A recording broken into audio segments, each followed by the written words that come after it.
Halo Sobat BKKBN, ketemu lagi bersama saya Niko Siahaan. Dan kali ini kita tetap bertemu dalam acara kita Mitos atau Fakta seputar kesehatan reproduksi. Mitos yang akan kita bahas hari ini atau fakta adalah mengenai bahaya merokok.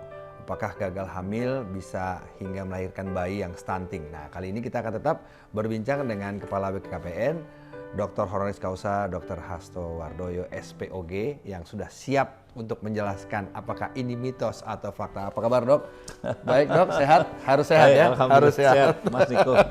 Mas Niko juga seger terus. Ya? Harus ya kan, kita harus sehat walaupun tugas berat kan gitu.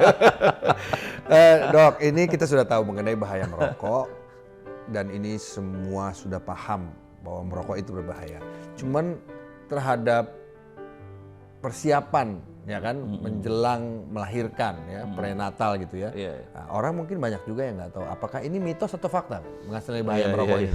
Ya memang gini ya Mas Niko. Ini kita kalau bicara tentang rokok itu mohon maaf jangan sensi ya. Jangan sensi. Iya. Kita tidak bermaksud membenci orang merokok ya. Ini cuman ilmu lah apa ya. Menyajikan fakta. Menyajikan fakta. Ya, betul. Fakta. Jadi begini. Laki-laki itu kan memproduksi sperma nih, ya untuk bisa menghamilkan istri. Ya. Nah, sperma itu kan produksinya luar biasa. 1 cc itu 20 juta. Padahal laki-laki setiap ejakulasi itu berapa cc? Tahu nggak? 2 sampai 5 cc. Oh, 2 sampai 5 cc. Jadi kalau 2 cc berarti udah 40 juta. 20 juta per cc. Kalau 2 cc kan udah 40 juta. Kalau 3 cc 60 juta dan seterusnya kan. Nah, tetapi sperma yang banyak ini itu kan yang jadi cuma 1. Jadi sperma yang banyak itu ngeroyok 1 telur, des itu begitu sperma 1 masuk itu yang lainnya itu sudah berserah diri. Nah ini makanya sperma itu dibutuhkan good excellent. Jadi harus lari kencang sperma itu, set itu. Nah laki-laki itu rupanya ya saya ini pengalaman ya, saya sebagai ahli bayi tabung kalau saya mempertemukan telur sama sperma itu kalau spermanya itu bagus tuh hasilnya juga bagus. Tapi suatu saat ada yang spermanya itu tengok kanan, tengok kiri gitu. Enggak jelas. Iya. Itu kelihatan, Dok. Iya, kan kita lihat di bawah mikroskop. Iya, tidak gitu. Tapi lelet gitu. Ternyata, ini spermanya siapa? Ternyata ini spermanya perokok berat. Jadi kualitasnya tidak bagus, ya tidak gerak cepat, tidak gitu. Nah, makanya kita sering sampaikan kalau bisa ya 73 sampai 75 hari itu kan proses spermatogenesis membentuk sperma. Kalau bisa kalau mau bulan madu, mau merencanakan hamil ya paling enggak 73, 75 hari itu sudah dipelihara baik spermanya dengan cara apa? Mengurangi rokoknya. Syukur kalau berhenti merokok. Kalau laki-laki minum vitamin C misalnya begitu, zinc gitu. Nah, inilah preparing sperma itu sangat erat hubungannya dengan merokok ini. Nah, ini baru dari spermanya loh. Nanti kan kita masih diskusi bagaimana pengaruh terhadap bayinya, kalau ibu hamilnya dan seterusnya. Kalau buat ibu hamilnya gimana, Dok? Nah, ini begini ya. Jadi sebelum saya sampaikan tentang masalah ibu hamil, ini kan perokok ini kan cukup banyak masalahnya. Jumlahnya cukup banyak. Jadi naik terus itu. Jadi bahkan beberapa penelitian menunjukkan yang usia 15-19 tahun ini juga sudah mulai merokok laki-laki 2 kali lipat.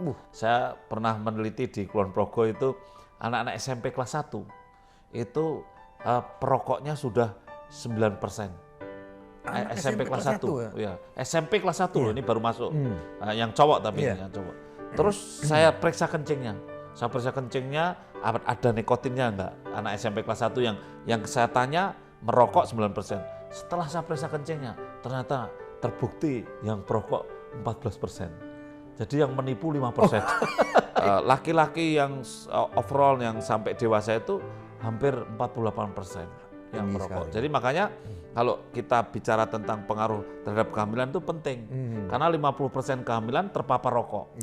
Iya, baik yang aktif maupun yang pasif ya, Dok? Iya. Bahkan kalau Mas Niko tahu ya, ada rokok pasif ya. Misalkan ibu hamil misalnya gitu. Terus ada rokok ditaruh di asbak. Nah, ini di ruangan nih. Ruangan suaminya merokok tapi karena sambil kerja rokoknya banyak ditaruh di asbak gitu ya. Terus istrinya juga di ruangan itu karena rumahnya sempit, suaminya merokok misalnya gitu. Nah, ternyata rokok yang ditaruh di asbak itu racunnya bisa 50 kali lipat dibandingkan rokok yang dihisap. Ya. Karena apa? Itu hasil penelitian. Iya, karena apa? Kalau rokok yang dihisap suaminya, dihisap, terus asapnya masuk ke paru-paru baru dikeluarkan, racunnya sudah masuk ke paru-paru kita. Jadi rokok yang asap yang dikeluarkan itu, dia sudah racunnya udah ringan, 1/50-nya itu. Oh, makanya rokok pasif itu lebih berbahaya itu karena itu ya? Salah satunya. Jadi kenapa ceritanya merokok ini mengganggu pertumbuhan janin? Karena asap rokok itu kan mengandung CO, ya. Sehingga di dalam aliran darah ibu yang ibu hamil kemudian menghisap asap rokok, ini kemudian terjadi kompetisi antara CO yang berasal dari asap rokok dengan oksigen, ya oksigen. Jadi akhirnya orang-orang yang menghisap rokok ini, ibu hamil menghisap rokok itu darahnya tidak membawa oksigen yang cukup untuk bayinya, sehingga sebetulnya meskipun secara fisik tidak dicekik, seperti bayinya itu tercekik, karena tidak mendapat oksigen. Ya. Jadi udahlah tadi berpengaruh terhadap yang dicekik, artinya tumbuh kembangnya dari mulai janin pun sudah mulai terpengaruh. Nah, karena orang itu bayi ya, janin itu butuh oksigen untuk tumbuh kembang ya. Dia untuk menambah sel-selnya itu butuh oksigen, jelas itu ya. Akhirnya kalau dia kurang oksigenasi karena ibunya juga terpapar asap rokok, apalagi anemi, itu berat, berat sekali. Aneminya lebih banyak dan kemudian lahir yang lahirnya kurang berat kurang beratnya maupun panjangnya. Jadi rokok ini membuat janin tumbuh lambat bagi ibu hamil. Kesimpulannya seperti itu. Jadi hati-hati ya kan. Ini diperingatkan sekali lagi, terutama dari mulai persiapan sampai ketika hamil. Dan bagaimana ketika sudah lahir, Dok? Ini pengaruh terhadap tumbuh kembang anak. Ya sama. Jadi anak-anak bayi balita ini kalau dia terpapar rokok ya sama akibatnya. Jadi dia kan baru tumbuh nih, sel-selnya itu baru growing up lah itu untuk bayi-bayi ini. Tapi ketika ditekan dengan oksigenasinya tidak cukup karena terpapar oleh asap rokok, itu sama. Jadi pertumbuhannya tidak optimal.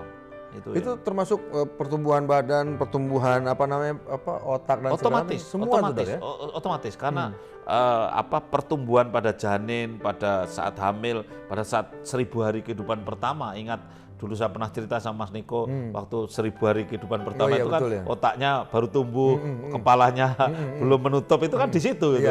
Nah kalau nanti sebelum umur 2 tahun itu full dengan rokok kan celaka dia. Jadi umur 2 tahun dia otaknya menutup tapi otak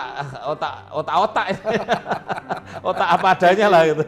Jadi seadanya gitu loh. Jadi gagal hamil hingga melahirkan bayi stunting itu sangat tinggi risiko dan hubungannya dengan aktivitas merokok baik suami maupun istri ataupun lingkungan yang merokok. Betul. Gitu, Dok ya. Sebetulnya rokok itu keuntungannya apa sih? Keuntungannya kalau kita menghisap rokok, itu kemudian rokok itu mengeluarkan nikotin. Nikotin itu nempel di otak, kemudian otak itu mengeluarkan dopamin. Dopamin itu membuat kita segar itu. Mas Niko itu baru suntuk kerja keras di lapangan, ketemu sama konstituen, suntuk gitu ya. Itu begitu istirahat terus makan itu terus ngerokok, celing gitu. Gitu ya? Karena apa? Dopaminnya Pak, membuat kita dipicu ya dopaminnya. Bahagia gitu. Dopamin membuat bahagia. Nah ini saya beri tip ya, kita itu bisa loh bahagia tanpa harus merokok. Nah, itu contohnya apa? Contohnya apa? Yang membuat orang bahagia karena tidak merokok tapi bahagia itu contoh nyanyi gitu. Oh nyanyi. Wah, nyanyi kemudian ada yang tepuk tangan, Mas Diko nyanyi ditepuk tangan, bahagia. Itu jarang orang nyanyi ditepuk tangan langsung cari rokok, itu jarang kan? Karena udah bahagia. Yang kedua apa? Olahraga, Mas. Olahraga itu dopaminnya juga keluar. Coba dirasakan. Kalau habis olahraga itu kan fresh gitu ya. Rasanya tuh semangat itu. Nggak tiba-tiba dulu nggak nyari rokok gitu enggak ya? Jarang, udah keluar. Jarang. Meskipun perokok jarang loh. Jarang kok karena fresh itu. Tapi nyanyi olahraga gitu ya. Ada juga dengan cara orang berdoa sampai nangis gitu.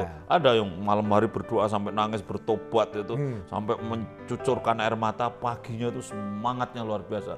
Semua mau dibantu karena dopaminnya tinggi gitu. Artinya kita sangat perlu dopamin itu keluar secara alami. Alami, Bukan betul. dipicu oleh Tidak. sesuatu Ya. yang malah menimbulkan masalah baru. Masalah baru.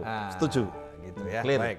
Kalau gitu bahwa rokok itu akan memperbesar resiko untuk gagal hamil hingga melahirkan bayi stunting itu adalah fakta. Iya. Dan itu sudah kita bahas. Terima kasih banyak Dok atas masukannya. Sama-sama. Dan ini bisa jadi masukan buat semua sobat BKKBN di seluruh Nusantara. Terima kasih sudah bersama dengan kami dan kita akan berjumpa lagi dalam acara Mitos dan Fakta berikutnya. Sampai jumpa.